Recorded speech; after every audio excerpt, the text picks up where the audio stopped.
बिस्मिल्लाहिर्रहमानिर्रहीम। तमाम तारीफ़ें उस रब्बुल इज़्ज़त के लिए जिसकी तरफ हम सबको लौट कर जाना है और जिसके हुजूर हम सबको एक दिन पेश किया जाएगा। अस्सलाम वालेकुम नाज़रीन, मैं इरफान हाशमी लंदन स्टूडियो से आपको प्रोग्राम में खुश आमदीद कहता हूँ। दोस्तों, आज 21 जून है, दिन है इतवार का, और आज की हमारी ये पहली वीडियो है। दोस्तों, सबसे पहले आज की अहम खबरें और चंद अहम सवालात।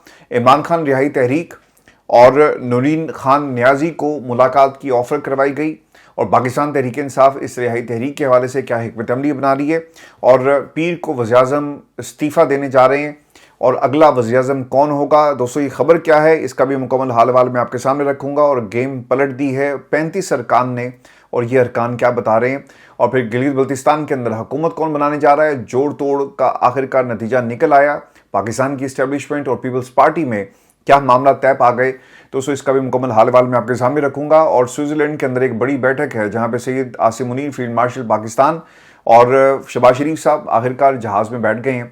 और इसका मतलब ये है कि एक हैवी मीटिंग होने जा रही है, और इस मीटिंग के अंदर पाकिस्तान और ईरान और अमेरिका से जे डी वेंस सब मिलकर कोई रास्ता निकालेंगे कि आगे हमने कैसे बढ़ना है। दूसरी तरफ दोस्तों, आपने हॉर्मुज़ को बंद कर दिया गया, और ये लिबनान में कार्रवाइयों की वजह से ही सब जो इक़दाम हैं वो उठाए गए। इसका नतीजा क्या निकलेगा जब आप मुज़ाकरात की मेज़ पर बैठे, ये भी आपको बताएंगे। और फिर बरतानिया के अंदर जो डेवलपमेंट्स हुई हैं, इसका भी मुकम्मल हाल वाल मैं आपके सामने रखूंगा। लेकिन व्यूअर्स, प्रोग्राम शुरू करने से पहले मेरी आप तमाम सुनने और देखने वालों से दरख्वास्त है कि आप चैनल को ज़रूर सब्सक्राइब कर लें। दोस्तों, खबर ये है कि कुछ लोगों ने नूरीन नियाजी से रब्ता किया।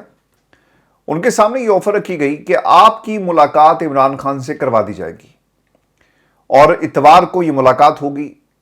इस मुलाकात की ऑफर के जवाब में नूरीन नियाजी ने कहा कि मुझे कुछ वक्त दें और मैं ख़ानदान के बाकी लोगों से मशवरा करके आपको दोबारा बता दूंगी। दोस्तों, मशवरा किया गया। अलीमा खान ने साफ इनकार कर दिया, और इनकार की वजह क्या बनी। अलीमा खान का मौक़िफ़ ये है कि अगर इमरान खान को आप अडयाला से निकाल कर अल-शिफा मुंतकिल करेंगे तो ये हमें कबूल है।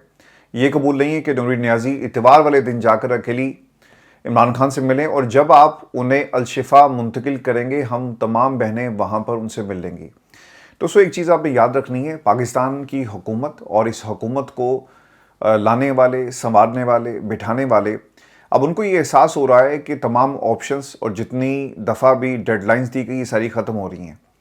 पाकिस्तान तहरीक इंसाफ अगर अब एहतजाज की कॉल नहीं देगी तो तहरीक इंसाफ का वर्कर कायदीन को छोड़ेगा नहीं।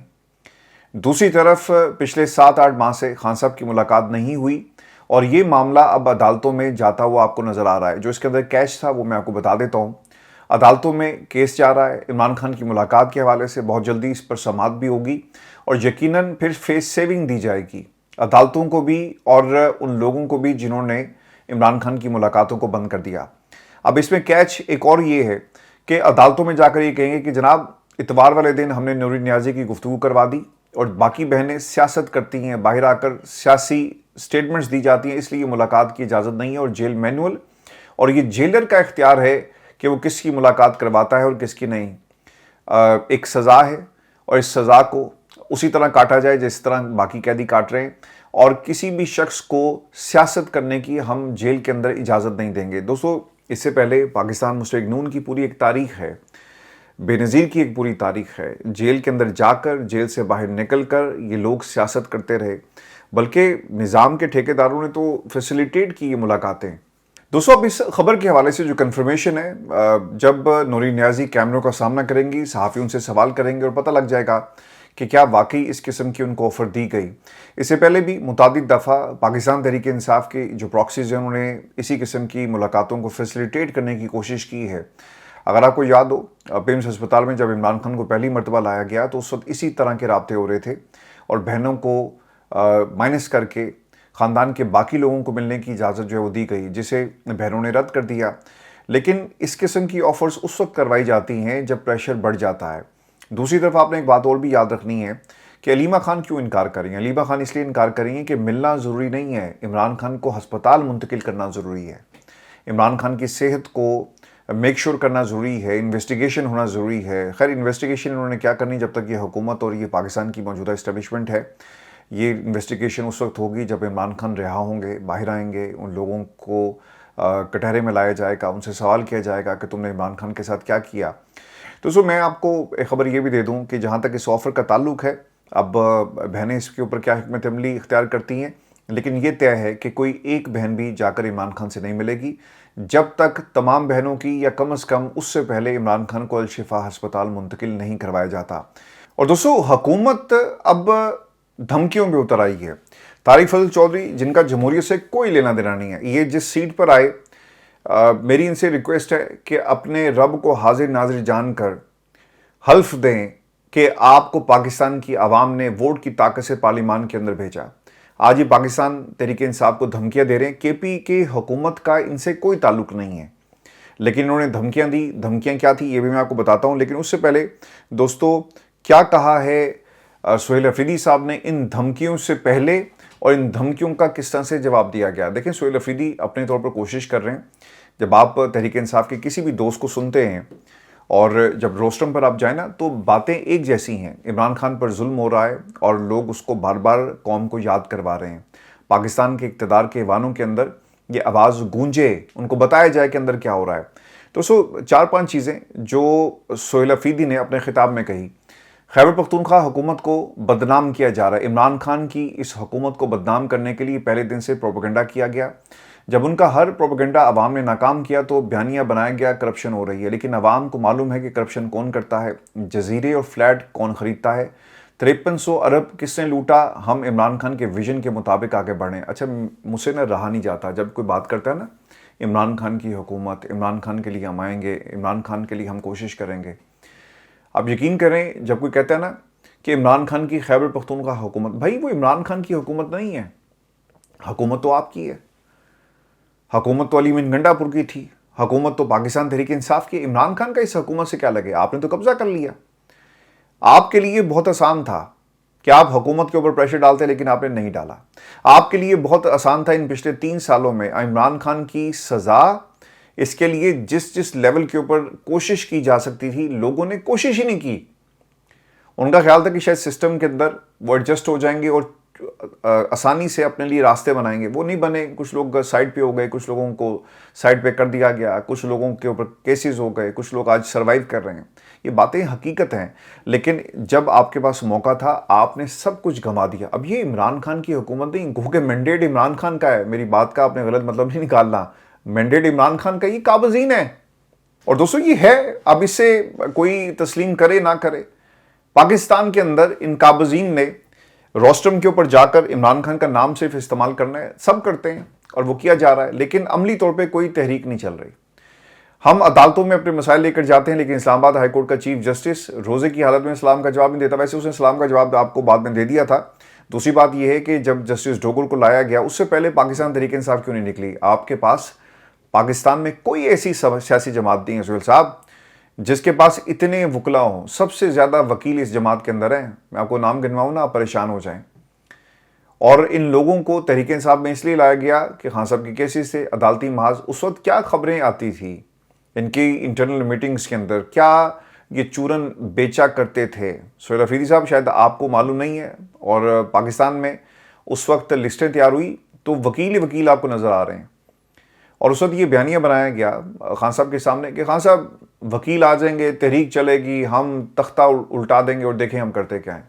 और लोगों ने ना जब कुर्सियों पे कब्जा कर लिया ना, सीटें इनको मिल गई इमरान खान के नाम के ऊपर, अब वो कहते हैं हम तो जी एहतजाज मटीरियल ही नहीं है, और साडा कम नहीं है कैसी निकली है। मुझे थोड़ी पाकिस्तान की आवाम ने मैंडेट दिया था कि मैं अडयाला के बाहर जाकर मार खाऊं। लतीफ़ खोसा, हाँ आपका सर जो है वो ज़ख्मी हुआ, आपके सर से खून निकल रहा था। वो तस्वीरें आज भी सोशल मीडिया के ऊपर मौजूद हैं जब वकला तहरीक चल रही थी। लेकिन उस वक्त वकला की आज़ादी का मामला था और पाकिस्तान में कुछ लोग उसे स्पॉन्सर कर रहे थे। आज आपको कुछ स्पॉन्सर नहीं कर रहा ना। तो सो वकला तहरीक का जो अंजाम हुआ और जिस तरह से चौधरी इफ्तिखार ने पाकिस्तान के अदालती निज़ाम को हमेशा के लिए बदनाम कर दिया, अब तो कोई इनके ऊपर भरोसा नहीं करता। तो लोग आए, लोग इमरान खान को इस्तेमाल करते रहे। अब आप कहते हैं कि जस्टिस डोगर निकालते ना वकीलों को, तहरीक चलती कराची से लेकर खैबर तक। अगर वकील सड़कों पर आ जाते, आपके ये हामिद खान साहब, सलमान अकरम राजा, ये जितने ग्रुप्स हैं ना, ये इमरान खान के नाम के ऊपर अपनी इलेक्शन कैंपेन्स, बार के जो इलेक्शन है वो लड़ते हैं। यानी ये सिर्फ पाकिस्तान की जमहूरियत का मामला नहीं है। पार्लियामान में ही सिर्फ इन्होंने इलेक्शन लड़ा, इन्होंने अपनी बार्स के इलेक्शन भी लड़े। इमरान खान, इमरान खान वकला तहरीक, इमरान खान के लिए हम निकलेंगे, इमरान खान वकला जिंदा है, मार खा के भी जिंदा है, लेकिन वो इमरान खान के लिए निकलते नहीं हैं। ये मीडिया इमरान खान की हुकूमत को की छोटी सी बात पकड़कर प्रोपेगेंडा करता है। खान साहब का ये नाम नहीं चलता। 5300 अरब की करप्शन और 12 अरब के जहाज पर बात तक नहीं होती।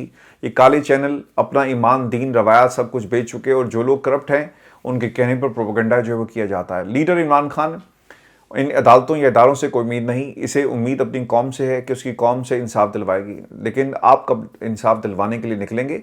दोस्तों, ये सबसे अहम सवाल है। अच्छा, मैं मज़ीद बातें इनकी आपके साथ शेयर नहीं करूँगा। आप यकीन करें, गुस्सा चढ़ता है जब ये बातें हम पढ़ते हैं और इनके बयानात को सुनते हैं कि वही बातें, तहरीक की कॉल, वर्कर सिर्फ एक सवाल कर रहे, निकलोगे कब?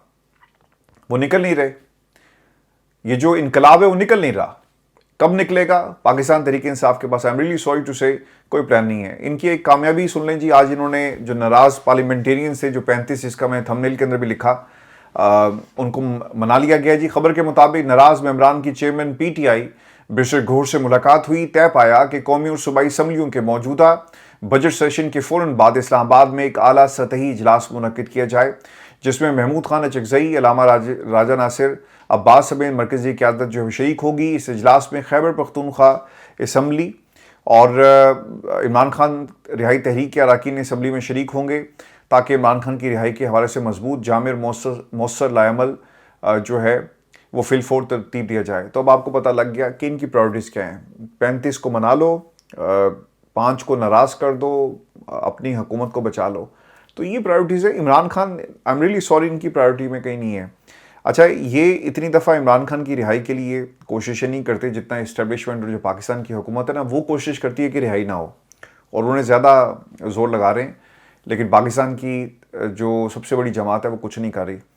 दोस्तों, जो तारिक फजल चौधरी साहब का जो मैंने आपको हवाला दिया, वो क्या कहते हैं कि दुआ है बजट रोकेंगे और यकम को उनकी जो हुकूमत है वो फारिग हो जाएगी। ये उन्होंने बातें की। और तारिक फजल चौधरी साहब, आप अपने रब को हाजिर नाजिर जानकर पाकिस्तान की आवाम के सामने बताएं, हल्फ उठाएं कि ये जो सीट जिसके ऊपर आप बैठे हुए हैं, ये पाकिस्तान की आवाम ने आपको दी, या फिर कुछ ताकतवरों की मेहरबानी है कि आप इस सीट के ऊपर बराजमान है। वो ये कहते हैं कि एक शख्स के इर्द गिर्द आपकी पूरी सियासत जो घूम रही है, और यार तुम अपने कायद की तस्वीर को पाकिस्तान की करेंसी के नोट पे लाने की तैयारी कर रहे हो, बयानियां बना रहे हो, और पाकिस्तान तहरीक इंसाफ अपने कायद की बात ना करें। ये कैसे मुमकिन है? ये कौन सी जमहूरियत है? पाकिस्तान के अंदर ऐसे किरदार हमेशा से पार्लियामान में रखे जाते हैं और उन लोगों को साथ लेकर चला जाता है जिनका जमहूरियत से ताल्लुक नहीं होता, जिनको पर्चियाँ, जिनको तहरीरें, जिनको एजेंडा, जिनको नैरेटिव दे दिया जाता है कि जाओ जाकर ड्रम बीटिंग करो। And Tariq Fazal Chaudhry is one of them. और टीवी के ऊपर कुछ लोगों ने इनको एक तरह से कहा भी, इनसे सवाल भी किया कि आप अपने दिल पर हाथ रखकर, अल्लाह को हाजिर नाजिर जानकर टीवी पर बैठ कर ही बताएं कि आप बिल्कुल जेन्युइन तरीके से पाकिस्तान के अंदर इस कुर्सी पर बैठे हैं। कोई जवाब नहीं था इनके पास। इस्लामाबाद की 3 नशिस्तें आप उठाकर देख लें, ये वही 3 नशिस्तें हैं जिसमें तारिक जहांगीरी साहब, जो इस्लामाबाद हाई कोर्ट के जज थे, जिनकी डिग्री का मामला आया और उनको उनकी कुर्सी से उठा दिया गया, ये वही 3 सीटें थी जिसके ऊपर उन्होंने कहा था कि मैं फोरेंसिक करवाऊंगा, फॉर्म 45 लेकर आओ, बयान हल्फी जमा करवाओ। इन्होंने बयान हल्फी जमा नहीं करवाया था। तो ये दोस्तों, पाकिस्तान के अंदर खान साहब की रिहाई और जो धड़े क्या कर रहे हैं, वो इमरान खान की रिहाई के लिए तो कुछ नहीं कर रहे, हाँ अपनी बका की जंग इस वक्त जो लड़ी जा रही है। तो इसकी एक और मिसाल मैं आपको देता हूँ। सोहेल अफरीदी साहब की तारीफ राना साहब कर रहे हैं, और वो ये कहते हैं कि वफाक के साथ मीटिंग्स में सोहेल अफरीदी साहब ने बड़ा ताउन किया, और मुशीर ख़जाना केपी असम्बली मुज़म्मिल असलम साहब का भी हवाला दिया, वो भी बहुत मुस्बत अंदाज में आगे चल रहे हैं। हर मामले में उन्होंने कानून के मुताबिक बात की और अपने सूबे के हकूक़ का भरपूर दिफा किया। NEC मीटिंग में वफाक को ग्रांट्स देने की बात ज़ेर बहस नहीं आई। खैबर पख्तूनख्वा ने ग्रांट्स देने पर इतफाक़ नहीं किया। इमरान खान से मुलाकात और इजाज़त के बगैर वफाक को ग्रांट्स देना हमारे बस की बात नहीं है। इस पर क्योंकि सोहेल अफरीदी के बारे में उन्होंने कहा था कि ये उस मीटिंग के अंदर कमिट करके आए कि हम आपको पैसा देंगे, और वो पैसा मिल भी गया। ये उनकी स्टेटमेंट थी जिसमें मुज़म्मिल असलम साहब ने कहा कि ऐसी कोई बात नहीं है। मीना खान अफरीदी साहब ये कहते हैं कि वज़ीर आला सोहेल अफरीदी 175 अरब रुपये में से 1 रुपया भी वफाक को नहीं देगा जब तक इमरान खान साहब से मुलाकातें बहाल नहीं होती। फ़ंड्स का मामला क्या है जी? फ़ंड्स का मामला मज़ीद पेचीदा हो गया है। वफाक ने सूबों से फ़ंड्स मांगे थे, 1000 अरब सूबों ने वफाक को देने थे, जिसमें से पंजाब ने 555 अरब और केपी ने 175 अरब रुपए। सुहेल अफरीदी ने इसे इमरान खान से मुलाकात से मशरूत किया और अब वफाक का मौक़िफ़ है कि सुहेल अफरीदी साहब वफाक को लिख कर दे चुके हैं कि वो फ़ंड्स देंगे और वो फ़ंड्स दिफाई अखराजात में खर्च होंगे। अगर सुहेल अफरीदी ने फ़ंड्स नहीं दिए तो वो सूबों के हिस्से से NFC अवार्ड की कटौती है और जो पैसे हैं वहाँ से काट लिए जाएंगे। इस मामले पर केपी और वफाक के दरमियान लड़ाई मज़ीद बढ़ सकती है और वफाक ये मौक़िफ़ इख्तियार कर सकता है कि चूँकि दिफा की मद में ये फ़ंड्स जाने थे और अब केपी से पीछे हट चुका है, लिहाजा एक बार फिर सुहेल अफरीदी और दीगर पर गद्दारी के सर्टिफिकेट जो हैं वो तकसीम किए जाएंगे।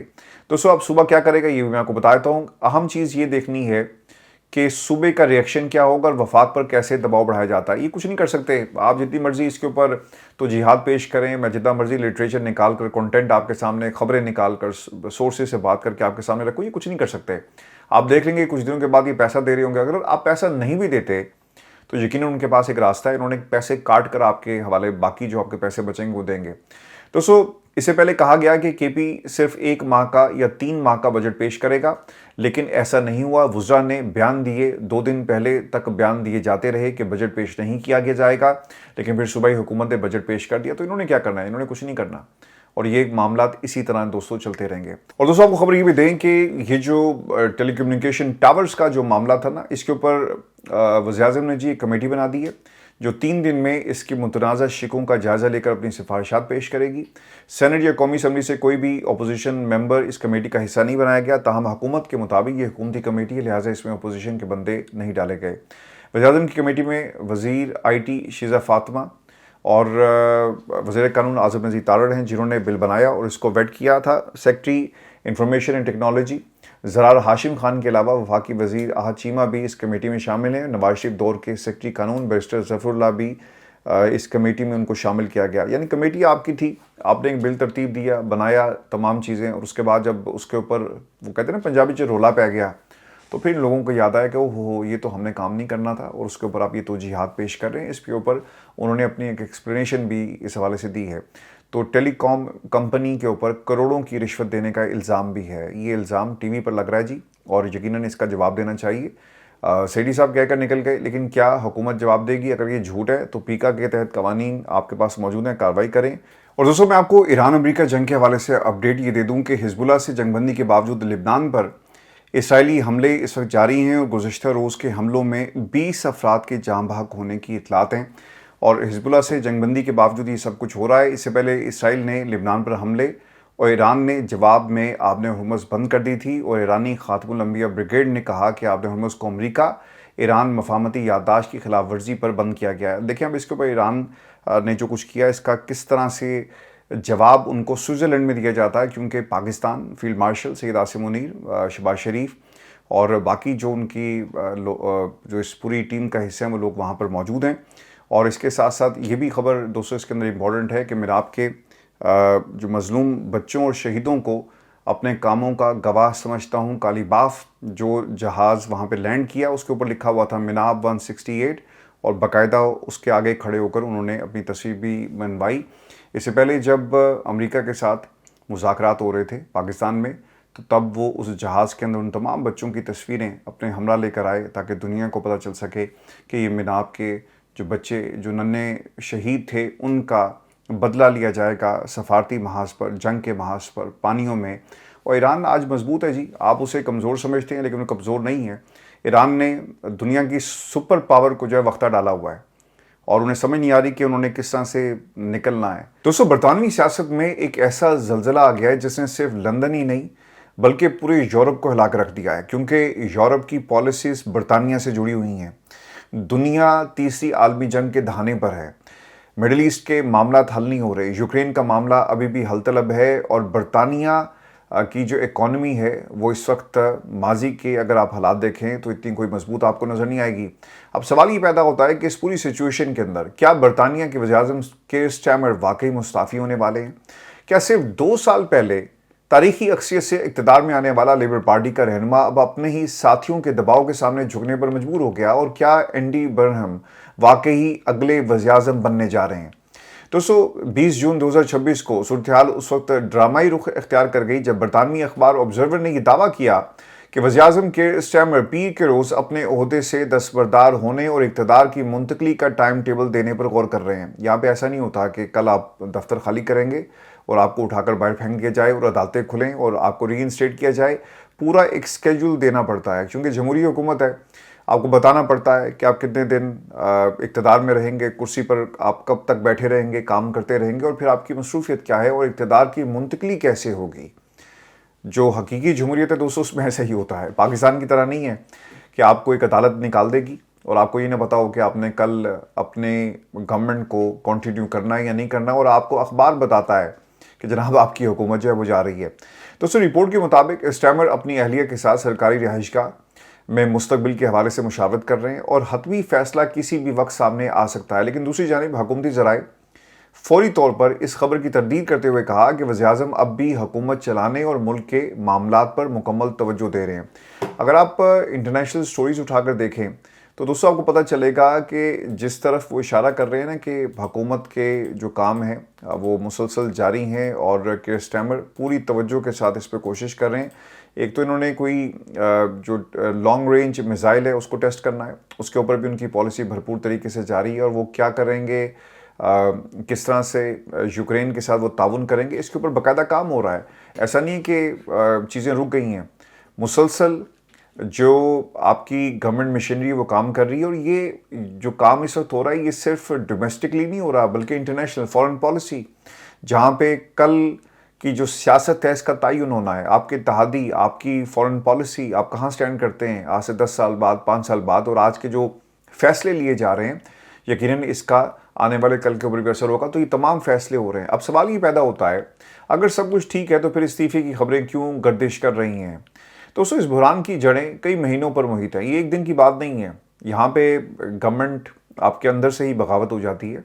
2024 के इंतखाबात के बाद के स्टैमर ने लेबर पार्टी को तारीखी कामयाबी दिलाई, लैंडस्लाइड विक्ट्री थी। कंजर्वेटिव पार्टी को बुरी तरह शिकस्त हुई और ऐसा लग रहा था कि बरतानिया में सियासी इस्तेहकाम वापस आ जाएगा। मगर सिर्फ 2 साल बाद सूरत हाल यकसर मुख्तलिफ नजर आती है। स्टैमर की मकबूलियत में मुसलसल कमी आई, हुकूमत पर पॉलिसी यू टर्न्स के इल्ज़ामात लगे और उन्होंने यू टर्न्स लिए भी। मुआशी बेहतरी के वादे पूरे नहीं कर सके कि हम ये कर देंगे, हमें वो कर देंगे, यानी यहाँ के शहबाज शरीफ साहब साबित हुए। लेकिन फ़र्क ये है कि डेमोक्रेसी इंटैक्ट है, कोई जाएगा डजंट मैटर, लेकिन डेमोक्रेसी इंटैक्ट है। तो इमिग्रेशन, महंगाई, सेहत, अवामी खिदमात के मसाइल बरकरार हैं, उसी तरह आपको नजर आएंगे। और फिर मुतादिद सियासी तनाज़ात और हुकूमती स्कैंडल्स ने उनकी साख को मजीद नुकसान पहुंचाया। दोस्तों, सबसे हैरानकुन बात यह है कि अब तक लेबर पार्टी के 100 से ज़्यादा अरकान पार्लियामेंट खुलकर ये मुतालबा कर चुके कि स्टैमर स्टेप डाउन, या तो आप इस्तीफ़ा दें या फिर अपनी रवानगी का वाज़ेह शेड्यूल जो है वो दे दिया जाए कि 1 साल, 2 साल, 3 महीने, 4 महीने आपने कब तक कुर्सी पर रहना है। दोस्तों, हुक्मरान जमात के 1/4 से ज़ायद अरकान अपने ही वज़ीर-ए-आज़म पर अदम एतमाद का इजहार कर रहे हैं। ये किसी भी जमहूरी हुकूमत के लिए एक ख़तरनाक सूरत हाल समझी जाती है। दोस्तों, लेकिन असल धचका जुमे के रोज़ लगा, यानी 2 रोज़ पहले, जब एंडी बरहम ने एक अहम ज़िमनी इंतखाब जीत कर पार्लियामेंट में वापसी की। ये जीत सिर्फ एक नशिस्त की जीत नहीं थी, ये दरअसल लेबर पार्टी के अंदर एक नए ताकतवर धड़े के उभरने का ऐलान था। एंडी बर्नहम बरतानिया के शुमाली शहर मैनचेस्टर के मकबूल मेयर रहे हैं। उन्हें पार्टी के अंदर एक मजबूत तंजीमी नेटवर्क और वसी अवामी हमायत हासिल है। सियासी मुबसरीन जो बरतानिया के वो ये बताते हैं और उनका ये मानना है कि अगर आज लेबर पार्टी में क़यादत का मुकाबला हुआ तो वो एक मजबूत उम्मीदवार के तौर पर सामने आएंगे। दोस्तों, बर्नहम ने अगरचा अभी तक बराह रास्त स्टैमर को चैलेंज नहीं किया, लेकिन अपनी इंतखाबी कामयाबी के बाद उनके अल्फाज ने पूरे वेस्टमिनिस्टर में एक हलचल मचा दी। और वो क्या थे? जब वो आए, उन्होंने तकरीर की, उन्होंने कहा कि बरतानिया को एक नए रास्ते की ज़रूरत है, एक नए विजन की ज़रूरत है और एक नई समत दरकार है, और हम शायद वो समत दिखाने की पोजीशन में, वो कहना ये चाह रहे थे। तो उनके हामी अब खुलकर मुतालबा कर रहे हैं कि स्टैमर इक़्तिदार पर अपनी गिरफ्त बरकरार रखने की बजाय मुनज़्ज़म अंदाज में इक़्तिदार मुंतकिल कर दें। दिलचस्प बात पता है क्या है? एंडी बर्नहम अकेले उम्मीदवार नहीं है। साबिक वज़ीर सेहत वेस्ट स्टीरिंग भी अंदिया दे चुके हैं कि अगर ज़रूरत पड़ी तो वो भी क़यादत के लिए मैदान में उतर सकते हैं। यानी अगर स्टैमर चले जाते हैं तो लेबर पार्टी के अंदर एक सख्त और दिलचस्प क़यादत की जंग शुरू हो सकती है। पाकिस्तान में तो बाबूजी है ना, ता हयात कायद, और अब कायद की जो तस्वीर है वो आपको पाकिस्तान के नोटों पर भी नजर आएगी। और ये नून लीग का दावा है, नून लीग की डिमांड है। आपने कोई दावा करना था, आपने कोई डिमांड करनी थी, आप पाकिस्तान की आवाम के लिए कुछ मांग लेते, पार्लिमान के अंदर नौजवानों के लिए कुछ लेकर आते। लेकिन जब तक ये शरीफों का खानदान पाकिस्तान के ऊपर राइज रहेगा ना, काबिज रहेगा, दोस्तों ये इसी किस्म के शगुफे, इसी किस्म के मजाक आपको पाकिस्तान में होते हुए नजर आएंगे। देखिए, ये बरतानिया की सियासत के लिए, मुस्तकबिल के लिए और हमारे लिए ठीक नहीं है, लेकिन जमहूरियत कहीं नहीं जा रही। नवाज शरीफ साहब जाएं तो मुझे क्यों निकाला, केयर स्टैमर निकल कर ये नहीं कहेगा कि मुझे क्यों निकाला, मुझे क्यों पार्टी से भगाया। ये फर्क है जमहूरियत का। हम जिस जमहूरियत में रह रहे हैं बरतानिया के अंदर, ये एक आइडियल माहौल है कि आप अपने ही लीडर ऑफ द हाउस के खिलाफ, यानी बरतानवी पार्लियामेंट में बरतानवी प्राइम मिनिस्टर के खिलाफ आप एक करारदाद लाते हैं, उसे कहते हैं कि वोट कॉन्फिडेंस का वोट लो, और अपने लोग उसके खिलाफ वोट दे रहे हैं। ऐसा नहीं है कि सिर्फ अपोजिशन, अपनी ही जमात के लोग उसके खिलाफ खड़े हो जाते हैं। रिपोर्ट्स ये भी हैं दोस्तों कि एंडी बर्नहम के करीब जो उसके मशीर जो बहुत ही करीब हैं, उन्होंने फैसला किया कि अगर वो वज़ीर-ए-आज़म बनते हैं तो मौजूदा वज़ीर ख़जाना रेचल रीव्स को भी ओहदे पर बरकरार नहीं रखा जाएगा। इसका मतलब ये है कि बरतानिया से वज़ीर-ए-आज़म ही नहीं तब्दील हो रहा, बल्कि मुमकिन तौर पर पूरी मुआशी पॉलिसी आपको तब्दील होती हुई नजर आएगी। दोस्तों, यहाँ एक और हैरानकुन हकीकत मौजूद है। अगर केयर स्टैमर मुस्ताफ़ी हो जाते हैं तो बरतानिया सिर्फ एक दिहाई के अंदर अपना एक 7वां वज़ीर-ए-आज़म जो देखने जा रहा है। 10 सालों में 7 वज़ीर-ए-आज़म बरतानिया की सरकार में आए।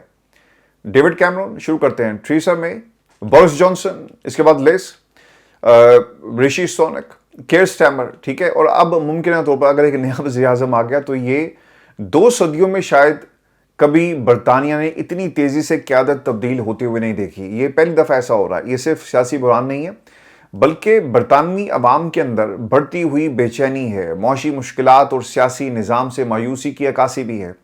दोस्तों, अब सबकी नज़रें पीर के दिन पर हैं। क्या केयर स्टैमर वाकई मुस्ताफ़ी होंगे और ऐलान करेंगे, या वो पार्टी के अंदर बगावत का मुकाबला करते हुए इक़्तिदार पर कायम रहेंगे?